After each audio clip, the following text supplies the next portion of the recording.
Greetings, ladies and gentlemen, and welcome to the MLK Westside Coalition's annual MLK celebration. To begin our festivities today, we have the Peace Players, a group of young people who are African drummers. The group consists of several schools, including charter schools, private schools, public schools, Waldorf schools, and homeschool students. The group's mission is to promote peace, love, and positivity in all of their work, making them a perfect fit to kick off the MLK celebration. Students range from 3rd grade into college and come from all over Southern California under the direction of Gerald C. Rivers. New opportunities have opened within the last few years. All over the United States and all over the world, doors have been opened that have been closed to many of us in the past. The great challenge that we face is to be ready to enter these doors when they open. Ralph Waldo Emerson said in a lecture back in 1871 that if a man can write a better book or preach a better sermon or make a better mousetrap than his neighbor, even if he builds his house in the woods, the world will make a beaten path to his door. This will become increasingly true. That means we're going to have to work hard. We are going to have to burn the midnight oil sometimes.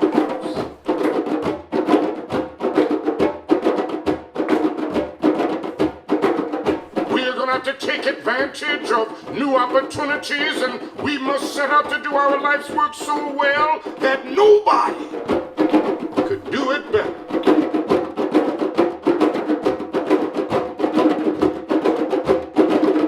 We must seek to do a good job. We must not seek merely to do a good Negro job. If you're setting out to be merely a good Negro doctor, a good white lawyer, a good Asian preacher, a good Latin teacher, a good female technician, you've already flunked your matriculation exam for entrance into the University of Integration.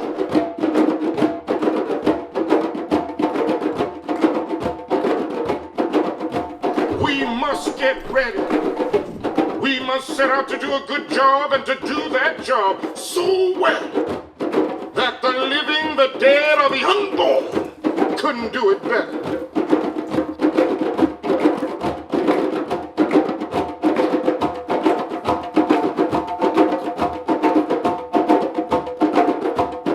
As I've said so often, if it falls your lot to be a street sweeper, then go on out and sweep streets like Michelangelo carved marble.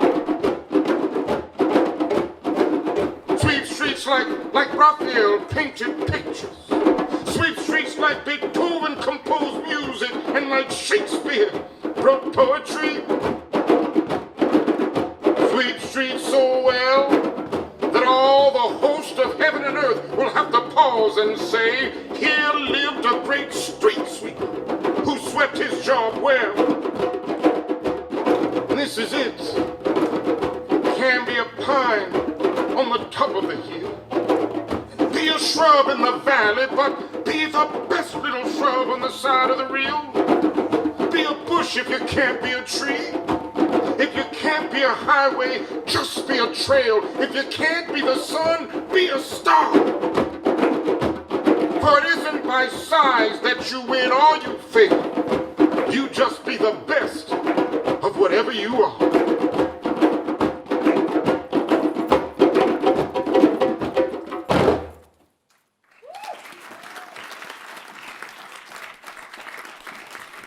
Hello, everyone. I'm Darlene Evans, Chair of the Reverend Dr. Martin Luther King Jr. Westside Coalition in Santa Monica, California.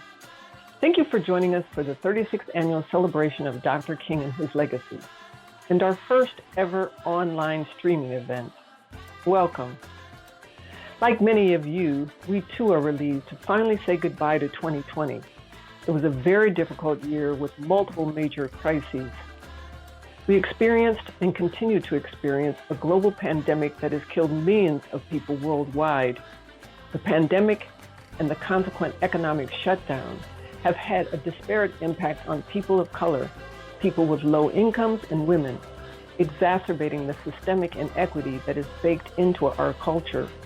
In 2020, we again watched in horror the news reports of the deaths of far too many young Black men and women at the hands of the police and others, men like George Floyd and women like Breonna Taylor. We also saw the racism, which has always existed in our society, nurtured and inflamed for political gain, our democracy trampled, and the truth become hard to find. This was punctuated by a national election that seemed to magnify our country's divisions along racial lines. Many, both here and abroad, employed the teachings and the philosophy of Dr. King in their outrage. Millions marched on all 7 continents in solidarity against racism, injustice, and oppression, courageously in the midst of this global pandemic. The protests were successful in opening the eyes of some in power to at least begin a dialogue about the necessity for change. It is up to us, the people, to make sure that meaningful change occurs.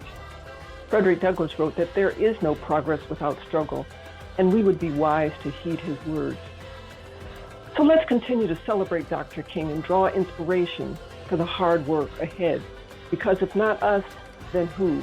And if not now, then when? I'm the Reverend Janet Gollery McKithen, the minister at the church in Ocean Park. Welcome to Reverend Dr. Martin Luther King Jr. Celebration 2021. We're very glad that you're here. Let us now receive the Spirit who brings us life, and the Spirit who brought us here today, the Spirit who has brought us through all the year. We are a broken people in so many ways. We have not been the people we are called to be. We are complacent. We are complicit in the injustices that we abhor. We are grounded in systems that perpetuate racism and other inequities. We sit and we pray that justice will come, but we allow dangerous policies to be established. We make profound comments on Facebook while white supremacists gather and organize. Prayer may be our grounding, but praying is not enough. Commenting on social media is not enough. Grant us the power and purpose to rise up from our couches, propel us into places of decision-making power, infuse us with the courage to demand that real changes that bring equity, especially in places where our voice is the only voice there to speak up. Remind us that change does not come without upsetting some people. Even people who have good intentions can be gatekeepers of the status quo, sometimes unintentionally. And remind us that the arc does bend towards justice, but only through courageous and comfortable actions that we take. As the Reverend Dr. Martin Luther King Jr. prayed at Billy Graham Crusade back in 1957, in these days of emotional tension, when the problems of the world are gigantic in extent and chaotic in detail, give us penetrating vision, broad understanding, and power of endurance and abiding faith. Save us from the paralysis of crippling fear. Pour out your loving, courageous Spirit upon all who gather today, that as we honor the Reverend Dr. Martin Luther King Jr., we will realize the power and responsibility that we each have to help bend the arc towards justice. Amen, and blessed be. Hello, my name is Monica White, and I'm a board member of the MLK Westside Coalition and the chair of the Community Light Award.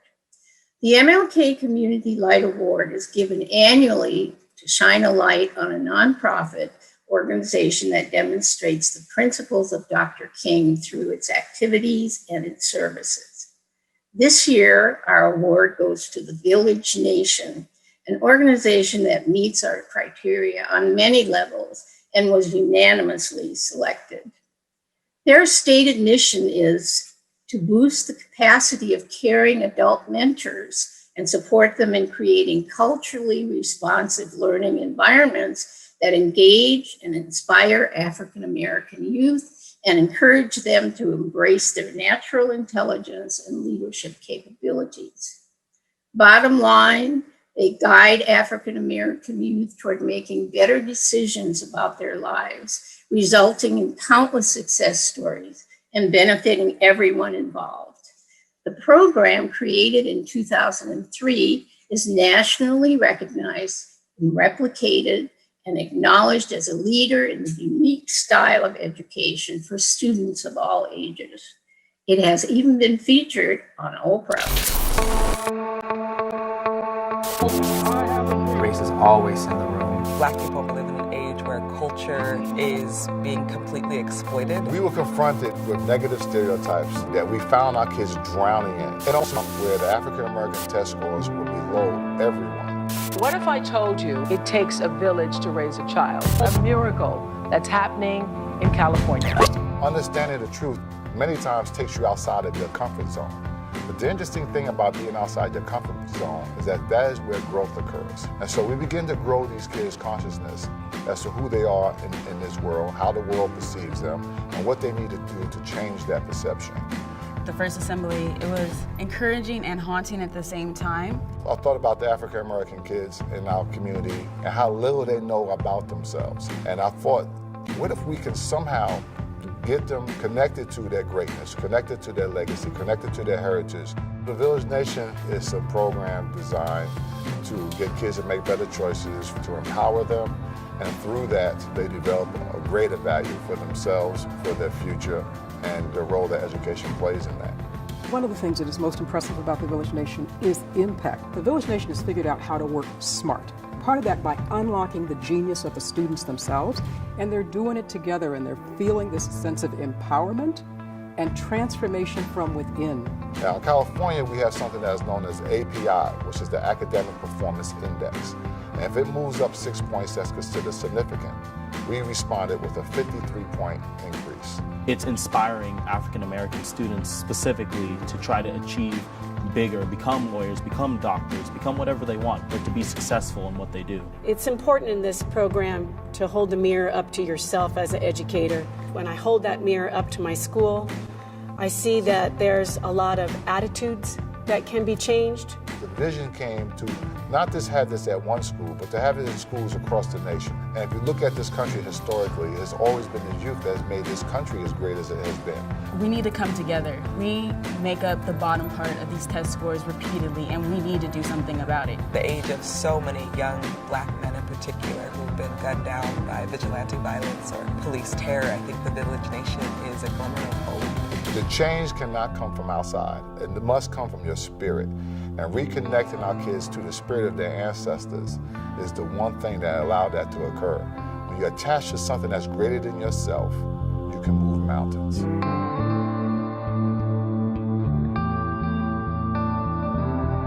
Among the leadership of the Village Nation is Mr. Fluke Fluker, a former Marine basketball player and coach. I want to run through his many current titles because each reflects the broad range of skills necessary to accomplish this exceptional model. He is president and co-founder of the Village Nation, a college and career readiness teacher, an activist, a life coach, a life skills instructor, and a community advisor. He's a teacher, a counselor, a role model, and very much the heart and soul of the Village Nation. Today, we are fortunate to have Mr. Fluker accept our Community Light Award and enlighten us about the Village Nation program. The Reverend Dr. Martin Luther King Jr. Westside Coalition Community Light Award presented to the Village Nation for embodying the spirit of Dr. King by promoting African American youth achievement through mentoring and educational programming. January 18, 2021. Thank you. Thank you. Wow. Greetings and happy King Day. Thank you, Jazz Fluker, for reading the Community Light Award. On behalf of the scores of Village Nation elders, advisors, parents, partners, administrators, volunteers, campers, scholar students serving our youth since 2003, I humbly and thankfully accept this recognition. It is the light of our youth who illuminates our ancestral past of integrity, dignity, honor, resilience, and courage. It is their ankles we tie our hopes and our prayers to, and therefore, as they rise, so shall we. It would be easy to use the entire 3 minutes the Westside Coalition has given me to thank dozens of people whose shoulders we stand on, but I know they would rather me pour into the audience some takeaways I've been blessed to learn doing this unapologetic work. 1. Our students are amazing. The genius is just beneath the turmoil and challenges many of them face. 2. Sermons are better seen than heard. As adults, we must constantly be what we want them to be. Our words must match our actions. 3. For many of our African American students, 12 years of students, first grade through 12th grade, is a synonym for 12 years a slave. Our history did not start in slavery. We must seek out events, books, videos, activities that feed and edify them to counter the sea of negativity many of them find themselves in. We must teach and show our students the kings and queens they are, and that Black history is not the month of February. Black history is the dawn of humanity. We must also let them know not to make permanent decisions with temporary people. I'm going to say that again. Not to make permanent decisions with temporary people. We must teach them to never walk with their heads down. It messes with the crown. 6. We must teach and show them to lift as you climb, to always have a mentor and a mentee, that they honor our ancestors and God by using the degrees, titles, and accolades they've earned by providing footing for our youngins coming up behind them. And 7, we must encourage them to use the light that Dr. King spoke of to combat darkness and love to combat hate while seeking out good trouble. I am Dr. Bernice Brown, the chair of the Reverend Dr. Martin Luther King Jr. Westside Coalition Education Committee. The organization's objective is to educate and motivate youth regarding the principles of nonviolence. We are living in incredibly challenging times, yet without challenges, there is no growth and no change. Life is what we make it, and the best way to invoke change is we must get involved. In the spirit of Dr. King, the Westside Coalition is actively involved in fostering the next generation by teaching and inspiring youth to apply Dr. King's 6 principles of nonviolence into their lives and their vision. Each year, we offer education awards to selected high school seniors and junior college students. As part of the application process, students from Westside schools submitted their original artwork that was inspired by Dr. King's 6 principles of nonviolence. The principles of nonviolence guide the actions for social and interpersonal change. In summary, the 6 principles are: number 1, nonviolence is a way of life for courageous people. Number 2, nonviolence seeks to win friendship and understanding. Number 3, nonviolence seeks to defeat injustice, not people. Number 4, nonviolence holds that suffering can educate and transform. Number 5, nonviolence chooses love instead of hate. And number 6, nonviolence believes that the universe is on the side of justice. There are 6 different awards this year: the Reverend Dr. Martin Luther King Jr. Award, 3 awards named in honor of the founders of the Reverend Dr. Martin Luther King Jr. Westside Coalition, the Lily Bell Blakely Award named in honor of Nat Travis's mother, the Saul Morrison Award, and the Clyde Smith Award, with 2 new awards this year: the Sue Schuerman Award, and the Sally Mendelson Award. It is my honor to announce the 7 recipients of this year's awards. Nora Casanave, Crossroads High School, the Reverend Dr. Martin Luther King Jr. Award. Hi, my name is Nora Kazanov. I'm a senior at Crossroads High School, and I submitted an essay that discusses the Black Lives Matter protest I co-organized at the beginning of this past summer, along with 5 other high school girls. The essay focuses primarily on Principle 1 of the 6 Principles of Nonviolence. It is active nonviolent resistance to evil. It is a way of life for courageous people. It is aggressive spiritually, mentally, and emotionally. I just want to say thank you so much for this award and for this opportunity. Brendan Evans, Culver City High School, the Sue Schuerman Award. I'm Brendan Evans. I attend Culver City High School, and in my essay, I touched on all 6 principles of Martin Luther King, but I really dove into number 3, which was nonviolence seeks to attack from an injustice standpoint as opposed from a specific person. So instead of looking at that person's fault, we're looking at, the system that made that person feel comfortable to behave that way. And that's kind of how Martin Luther King lived his life. That's one of the virtues that he followed. Again, thank you for this opportunity. I'm really excited to accept this scholarship. Want to give a special thanks to Ms. Brown. Really appreciate all the support. Alejandra Hernandez, Santa Monica High School, the Sally Mendelson Award. Hi, my name is Alejandra Hernandez, and I am a senior at Santa Monica High School. I choreographed a dance. I focused on Dr. Martin Luther King Jr.'s 5th principle of nonviolence. I focused on love and how it prevails over hate. Thank you so much for this award. I am so grateful. Thank you. Bye. Alexander Corinth, South High School, the Reverend Dr. Martin Luther King Jr. Award. Hi, my name is Alexander Corinth.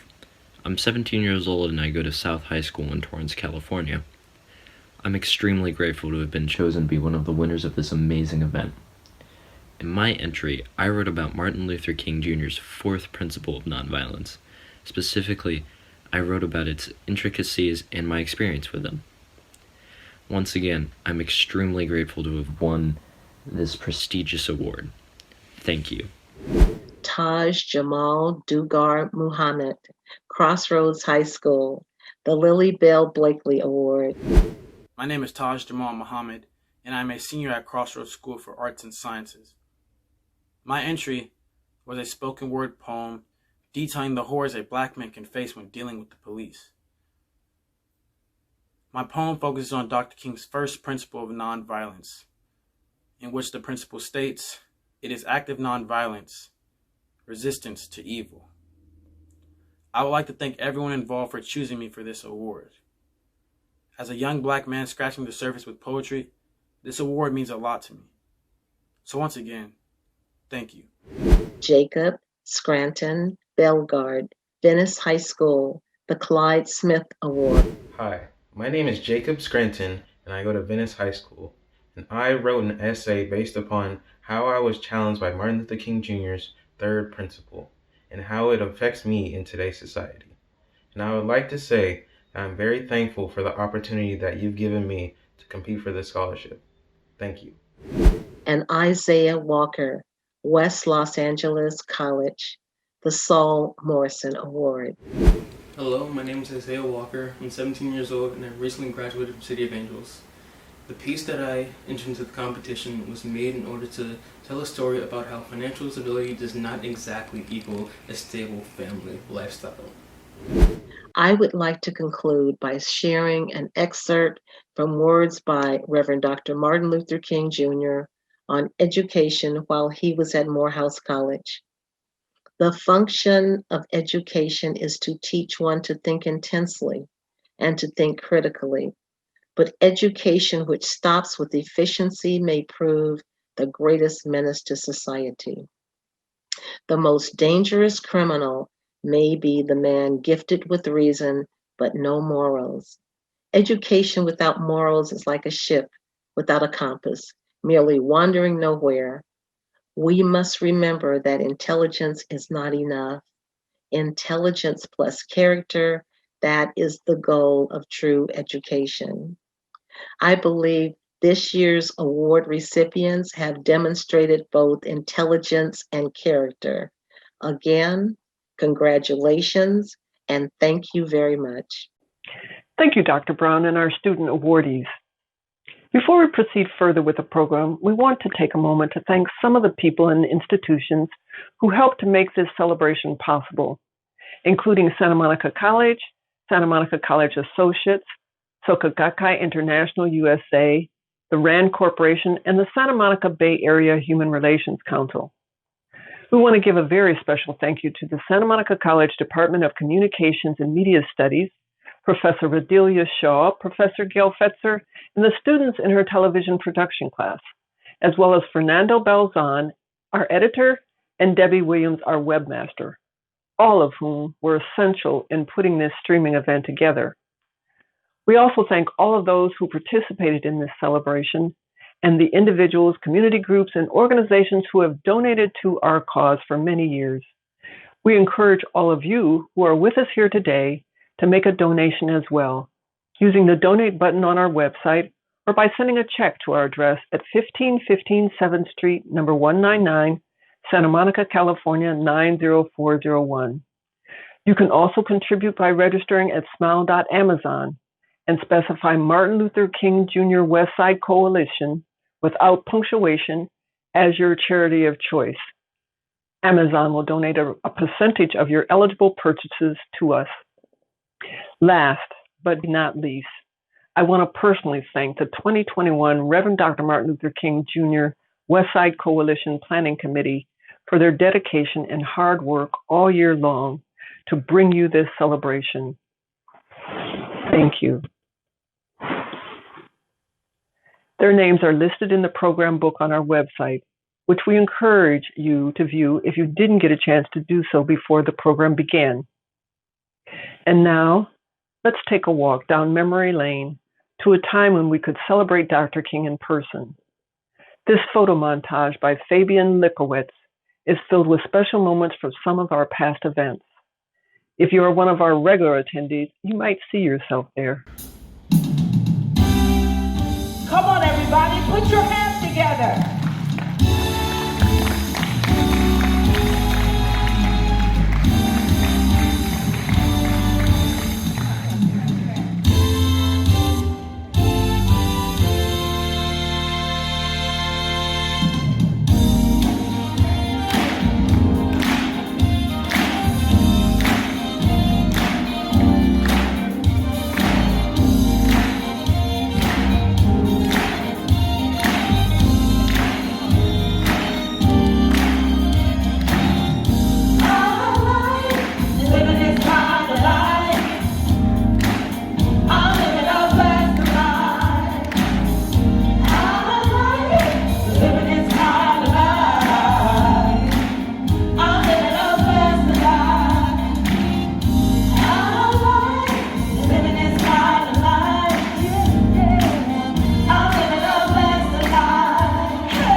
I am the chair-elect of the Reverend Dr. Martin Luther King Westside Coalition in Santa Monica. I am here to introduce our first speaker.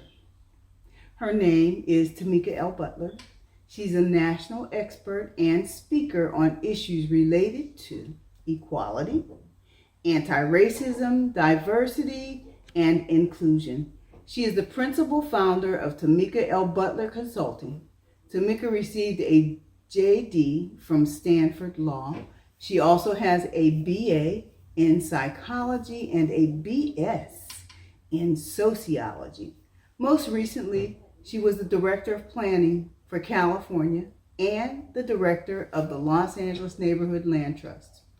She transitioned to policy work after litigating for 3 years as an employment lawyer at the Legal Aid Society Employment Law Center.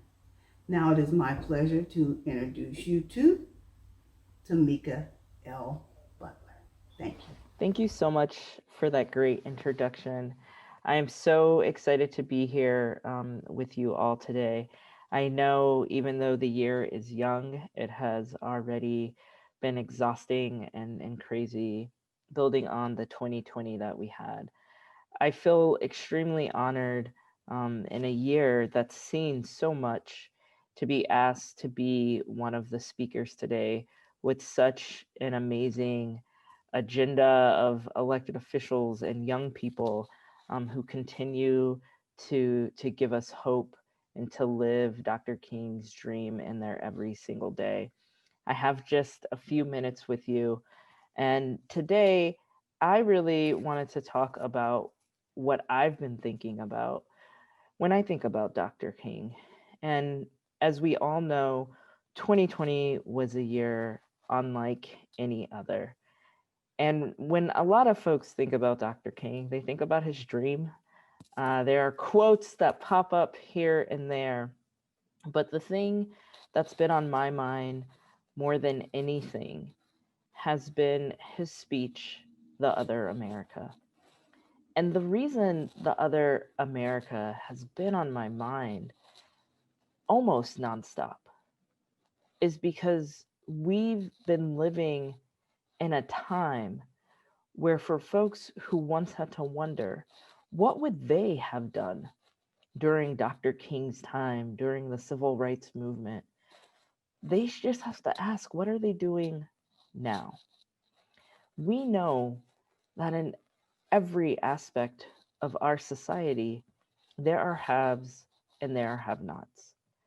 There are groups that have been historically oppressed. As I sit here in my South Los Angeles home on stolen Tongva land, I know that our indigenous brothers and sisters and siblings have faced so much, but I know that folks with disabilities, LGBTQ folks, folks who look like me, Black folks, we have known for far too long what is meant when you say the other America. Since Miss Rosa said, no, not today, we have known that when we take the bus, we don't stop being Black. Since schools have been integrated by young people, we have known that we don't get to just show up, whether or not it's in a classroom or on Zoom, and just learn. That we don't stop being Black. We have learned that when cities decide where it's okay to oil drill or to zone for toxic sites, we don't stop being Black. We have known that when neighborhoods are redlined and some neighbors flee and some neighbors are forced to stay without chances for economic mobility or access to quality healthcare, quality schools, quality jobs, we know that we don't stop being Black. And we know that there is this version of the other America. And on March 10th, 1968, the Reverend Dr. Martin Luther King gave a speech about the other America. And during COVID-19, when we know that it's folks that are low income, folks who are Black and brown and indigenous, who continue to go to work, who continue to put their lives at risk. When you look like me, you know a lot of people in your life who don't get to just say, well, we're in a pandemic, so let me stay home. My mom has never stopped going to work. My sister has never stopped going to work.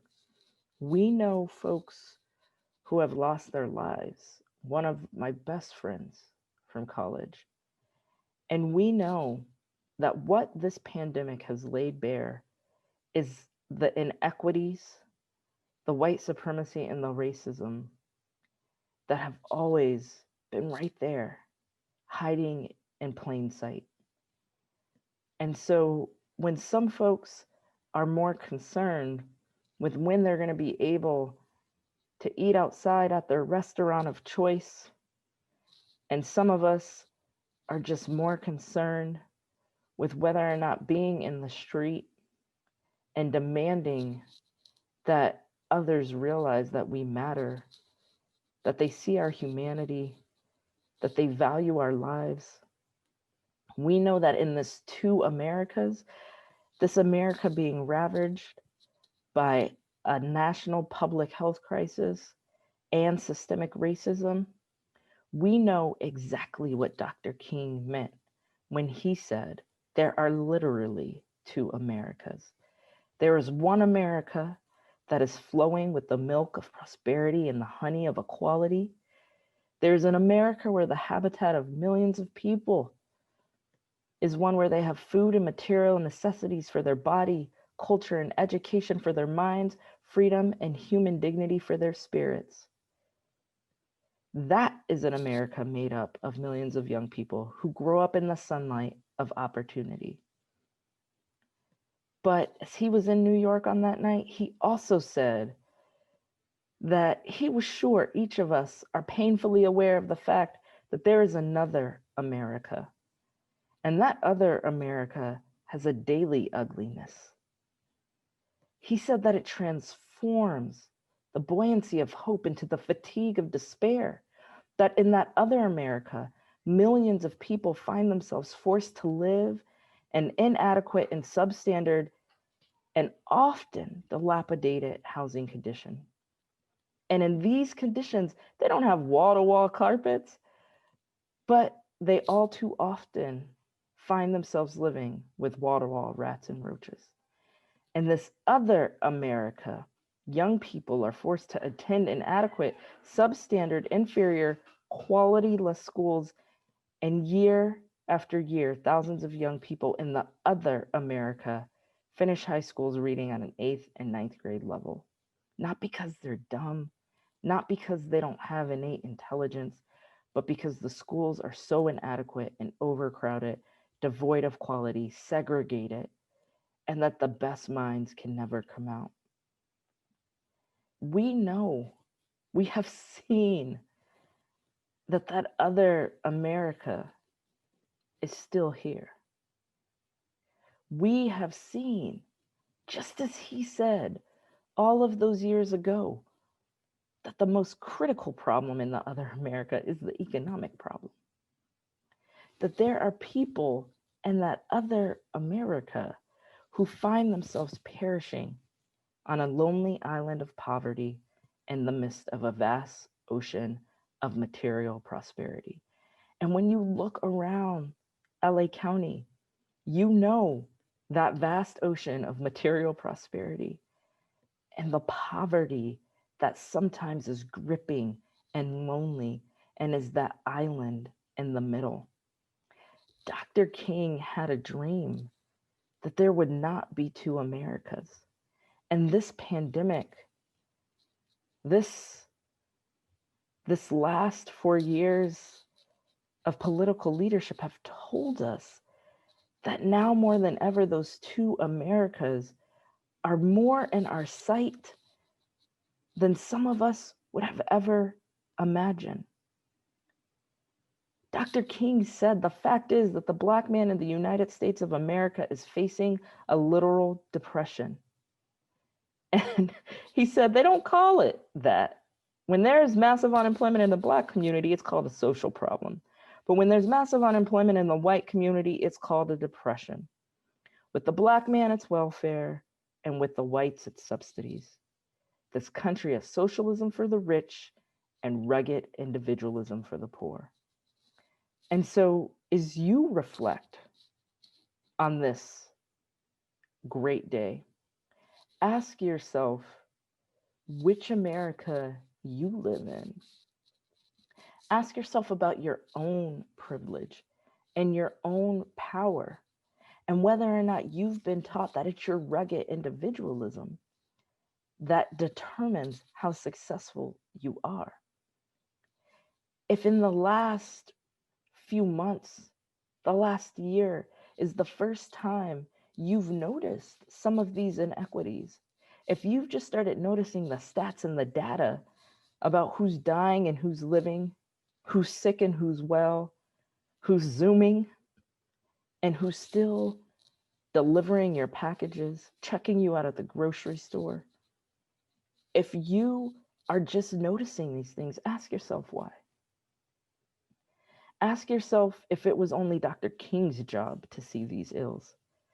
Ask yourself if it is only those of us who walk through this world inhabiting Black bodies, if it is only our job. Because the reality is, this isn't new. This isn't something that you just simply didn't know was there, because if you didn't know it was there, you weren't listening.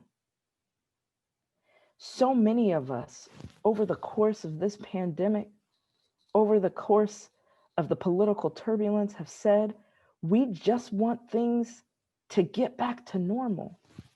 But normal for whom? Normal was never good enough for many of us. And as Dr. King said all those years ago, and I will say again today, the fact is that freedom is never voluntarily given by the oppressor. It must be demanded by the oppressed. Sometimes that is the tragic and turbulent story of history. And if those who are enslaved sit around and feel that freedom is some kind of lavish dish that will be passed out on a silver platter by the federal government or by the white man, while the Negro merely furnishes the appetite, he will never get his freedom. And so as we think about his dream, as we think about our move towards liberation and freedom, something my ancestors have been trying to do to get free since we were put on a boat and brought here. If freedom is what we truly want, then we all have to realize that today and every day we have a role in that. This is our America.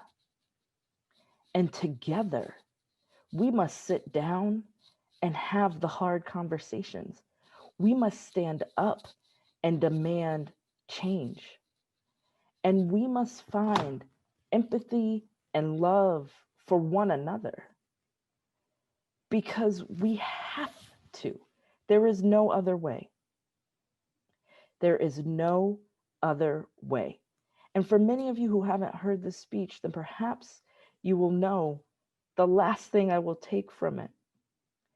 When Dr. King said, we've got to come to see that however much we've misunderstood, that we are misunderstood, are criticized for taking a stand for justice or peace, we have to do it anyway. Because the arc of the moral universe is long, but it bends towards justice. And so with that, I will leave you and say that today is the day. Tomorrow is the day. Yesterday was probably the day. But every day is a good day to think about Dr. King, to think about his dream, and to look in the mirror and say, what are you going to do to make sure that there are not two Americas, to make sure that you will bring about the day that Dr. King dreamed about when he said, justice will roll down like waters and righteousness, like a mighty stream, that we will bring into being the day when America will no longer be two nations, but it will be one, indivisible, with liberty and justice for all of us. Thank you. Thank you, Tamika, for those powerful remarks. Now it is my honor to introduce Congressmember Karen Bass, who has a brief message for us. She and I actually have something in common. We both did our graduate studies at the USC School of Social Work, although many years apart. I was told that she decided to do her master's in social work to better understand and address the many issues and problems that our society faces. Even before she became an elected official, her mission was always on transforming the conditions that lead to crime, addiction, and poverty, and on changing public policy to mitigate these and other problems. Now serving her 5th term representing the 37th Congressional District, her work covers a broad range of committee activities, including foreign affairs, global health, human rights, and judiciary matters. She also chairs the Congressional Black Caucus. Thank you, Congressmember Karen Bass, for the work you do every day that embodies the principles of Dr. King. Hello, Santa Monica. I'm Congresswoman Karen Bass. I'm sorry I am not able to be with you in person, but I wanted to be a part of the commemoration, the celebration of Dr. Martin Luther King's birthday, just a few days before a historic day in our country, when we swear in President Biden and Vice President Harris. The first time having a woman, the first time having a Black woman as the Vice President of the United States. And as excited as I am about what will take place in the next few days, I am more excited by the fact that we will finally turn the page on 4 of the most difficult years that I've seen our country experience in my lifetime. And thinking about what Dr. King would have thought about an administration that openly supported and promoted white supremacists and tried to dismantle all of the programs that had been put in place in every federal agency that advanced civil rights and brought our country together. Whether we are talking about the Department of Justice, whether we are talking about the horrific experience we all saw when we watched thousands of children being ripped from their parents' arms for political purpose. We all have been going through a traumatic change in our lives, every single person on earth, as we have experienced the COVID virus, the coronavirus, and we have been in a situation where we knew that there were disproportionate consequences in general for health conditions like blood pressure, diabetes, etc. And then COVID hit and disproportionately impacted communities of color.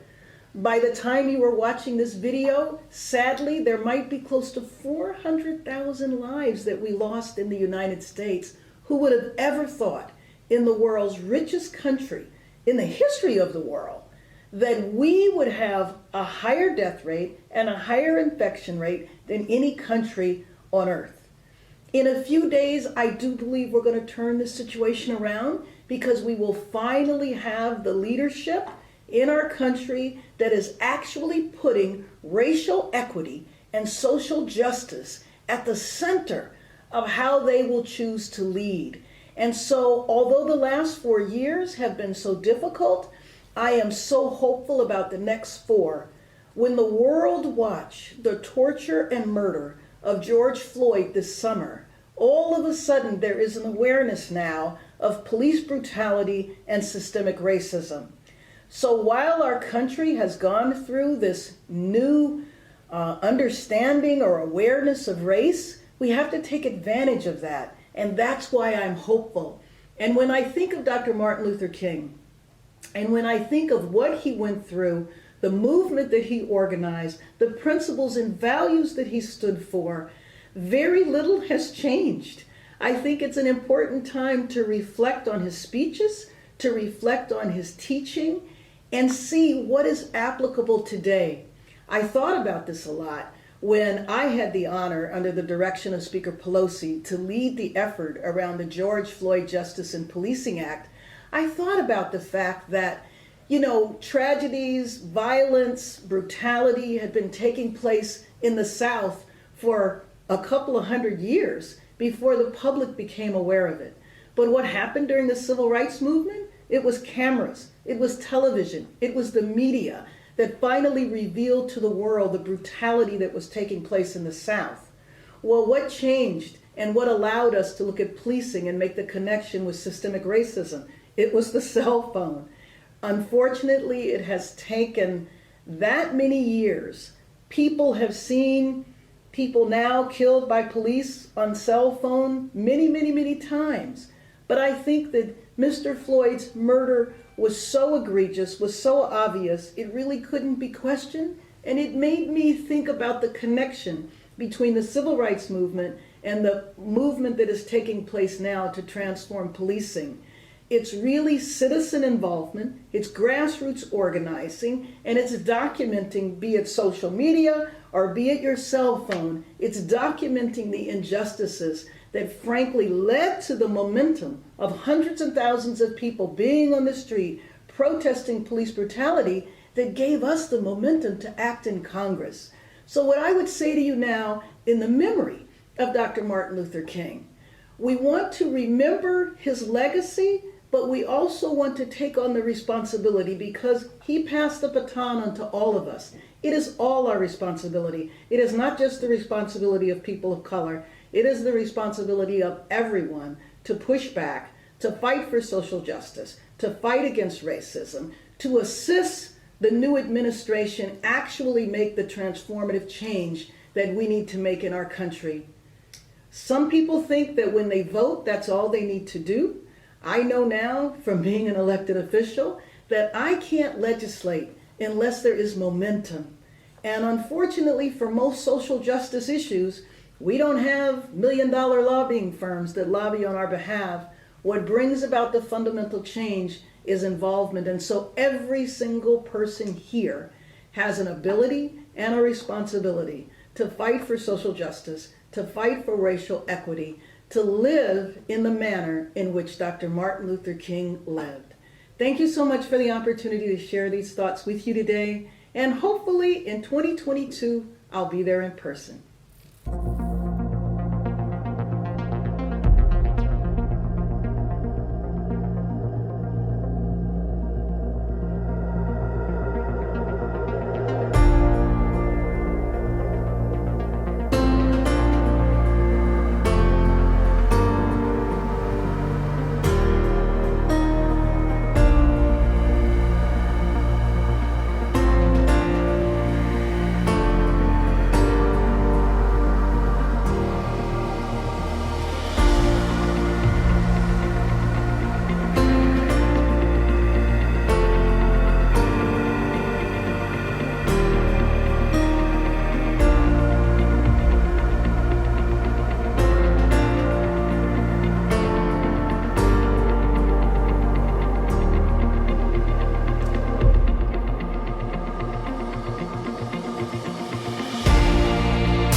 Nat Travis.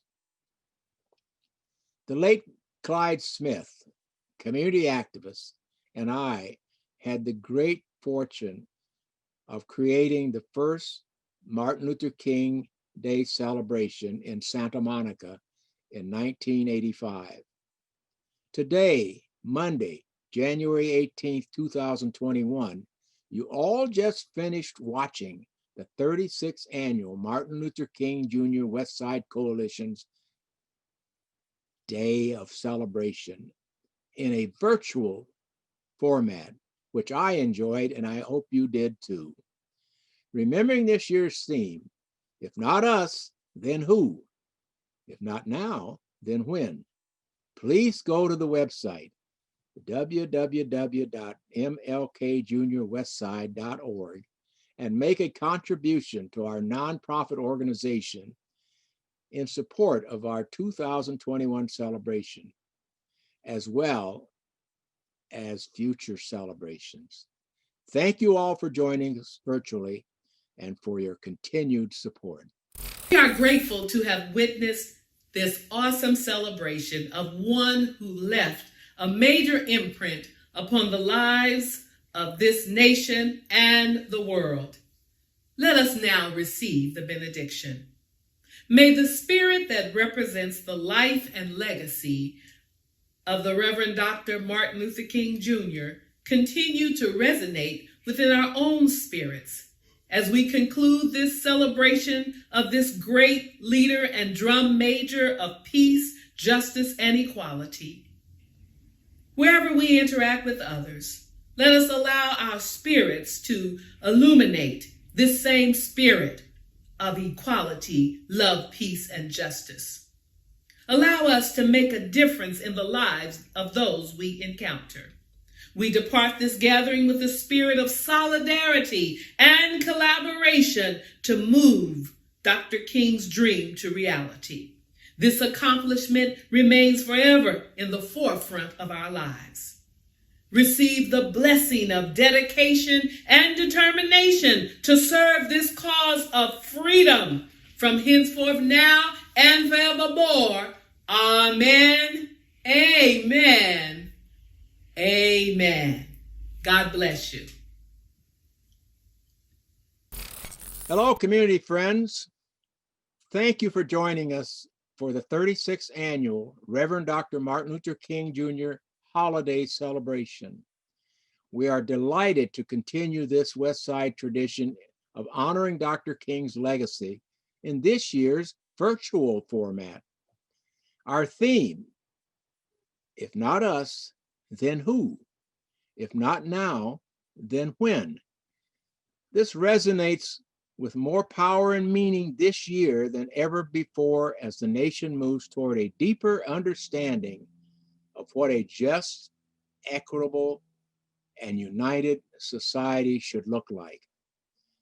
In years past, at the celebration, we were invited to join the Martin Luther King Involvement Fair, which is a lively and interactive occasion for community involvement, fellowship, and feasting. The intention behind hosting such a fair is to provide a chance for celebration attendees to socialize with local organizations and learn about their services and contributions to our community. Understanding more about the wonderful work of these organizations often sparks a new feeling of being involved. In the year of COVID-19 pandemic, we have been challenged with reimagining what a community involvement fair would look like when we cannot gather in person. Our solution to that has been to create a space to access these organizations virtually by hearing their recorded messages, visiting their websites, and reaching out for further engagement. In continuation of our program, we now invite you to join us in visiting the Community Involvement Fair page.